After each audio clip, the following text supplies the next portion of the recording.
फिलहाल यह मैटर तो आगे हम जीएस में, वर्ल्ड ज्योग्राफी के जीएस में आपको पढ़ाएंगे कि किस प्रकार से सर्दी आती है, किस प्रकार से गर्मी आती है, और हमारे शॉर्ट वीडियो हैं आप उसको देख लीजिए, हम उसमें भी पढ़ाए हैं किस प्रकार से सर्दी आती है, किस प्रकार से गर्मी आती है, किस प्रकार से बसंत ऋतु आता है, किस प्रकार से शरद ऋतु आता है। तो लेकिन हम आज पढ़ रहे हैं टेम्परेचर को एक विस्तृत तरीके से हम पढ़ेंगे। टेम्परेचर को पूरी तरीके से हम यह जानेंगे कि यहाँ कहाँ से इसमें प्रश्न पूछे जाते हैं, या निबंध के भी तौर पर इसको आप लिख सकते हैं। बस यह वीडियो आप देखते रहिए और इसमें आप बने रहिए। अब यहाँ आप देख सकते हैं सूर्य का प्रकाश है, ठीक है। सूर्य का प्रकाश कहीं ना कहीं एक सिधाई पर तो कहीं ना कहीं कभी ना कभी रहेगा ही, ठीक है।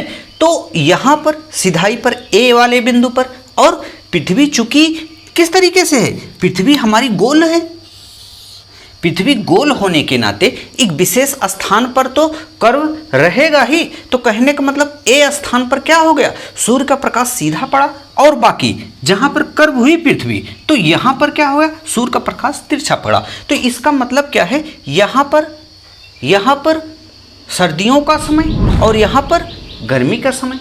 अब गर्मी का समय जब आ गया तो वहाँ पर क्या हुआ, यहाँ पर रेडिएशन बहुत मात्रा में ऊपर की तरफ उठा, और यहाँ पर जैसा कि हम जान चुके हैं यह रेडिएशन लॉन्ग वेव में उठता है, और यहाँ पर धूल कण गैसें बहुत सारी मात्रा में उपलब्ध हैं, ठीक है। अगर तो अब धीरे धीरे जैसे हम ऊपर जाते हैं इसकी सघनता कम होती चली जाती है, ठीक है, एकदम कम।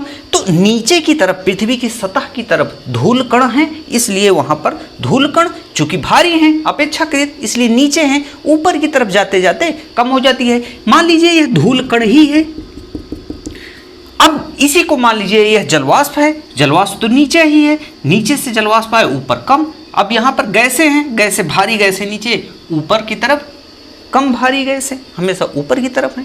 तो जब यह सूर्य का प्रकाश आता है तो पृथ्वी के सतह पर पड़ता है, पृथ्वी जब हीट होती है, और रात्रि के समय जब अपना दीर्घ तरंग पार्थिव विकिरण जो है रिलीज होता है, तो यही के द्वारा जितने भी ये कण हैं इनके द्वारा सोख लिए जाते हैं। जब सोख लिए जाएंगे तो हमारे इन्वायरमेंट में गर्मी उत्पन्न हो जाएगी, इसी को कहते हैं तापमान, ठीक है। जब यह तापमान हमें प्रभावित करेगा तो हमें ही नहीं हमारी पूरी प्रकृति को भी प्रभावित करेगा। अब वो चाहे पॉजिटिव वे में हो चाहे वो नेगेटिव वे में हो, कहीं कहीं पॉजिटिव कहीं कहीं नेगेटिव, लेकिन अधिकतर इसको पॉजिटिव वे में ही लिया जाता है।